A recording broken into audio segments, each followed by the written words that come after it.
Hello dear friends, welcome to e-learning platform, an initiative by Science Park Savitribai Phule, Pune University. Today I am going to discuss about very interesting topic is water, part 2nd.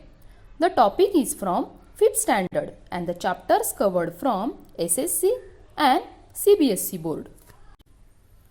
The subtopic which will be covered in this video are water works, water purification processes, then famine, water management, and last topic is rain harvesting. Water works म्हणजेच जलशुद्धीकरण केंद्र. Friends, every village and city has a different sources of water supply.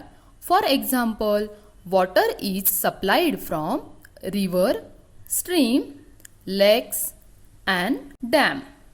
म्हणजेच पाणी साठ्यातून पाणी पुरवठा हा गावाला केला जातो. हे तर तुम्हाला माहितीच आहे. वॉटर वर्क्स म्हणजेच water purification processes at the water works म्हणजेच सार्वजनिक जलशुद्धीकरण केंद्रातील प्रक्रिया. मग वॉटर प्युरिफिकेशन करणे म्हणजे नेमकं काय? तर वॉटर प्युरिफिकेशन और drinking water treatment is the process of removing contaminants. मग कंटॅमिनंट्स म्हणजे कोणते? तर ऑर्गॅनिक किंवा इनऑर्गॅनिक, तर काही डिझॉल्व किंवा अनडिझॉल्व फ्रॉम सरफेस वॉटर और ground water to make it safe and potable for human consumption. मुलांनो, तर आता different methods are used to purify contaminated water हे आता आपण पाहणार आहोत. Let us see now. The first step in purification of water is settling म्हणजेच निवळणे. The water from the water sources is allowed to stand in large tanks. So the heavy substances in that water settle to the bottom of the tank. Then they use alum in it. As you know, alum makes water particle heavier and settle to the bottom of the tank. Thus the water is purified by the process of drainage.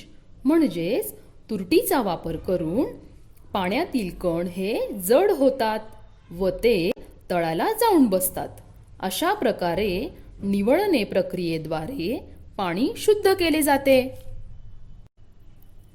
The second step in purifying contaminated water is to filter the water by machine.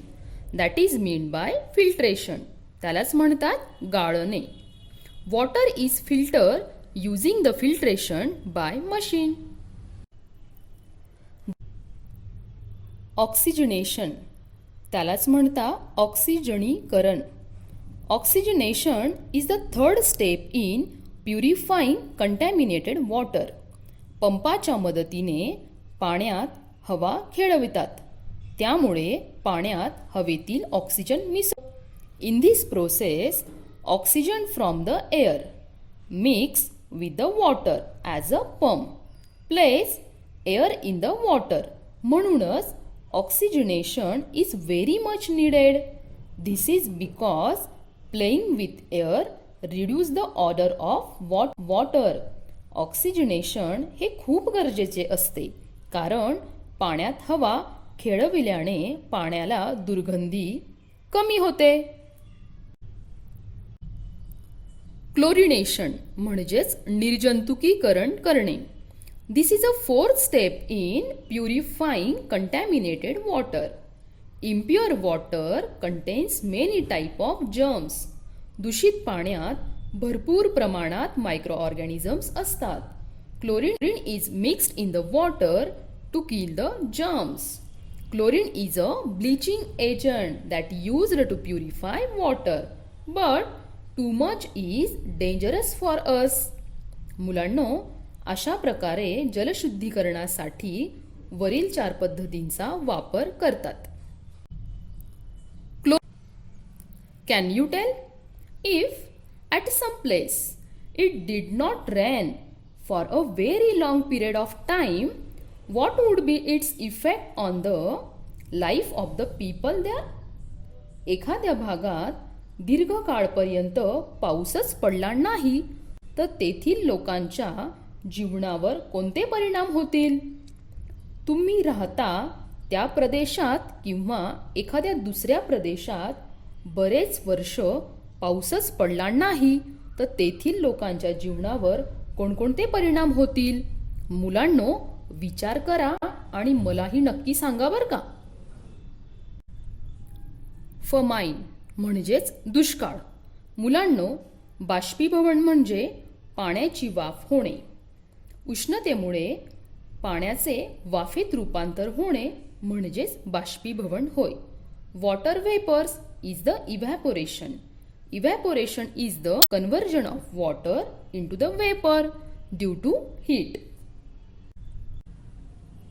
Water from river, pond, well and dam is heated by the heat of the sun. The heated water evaporates.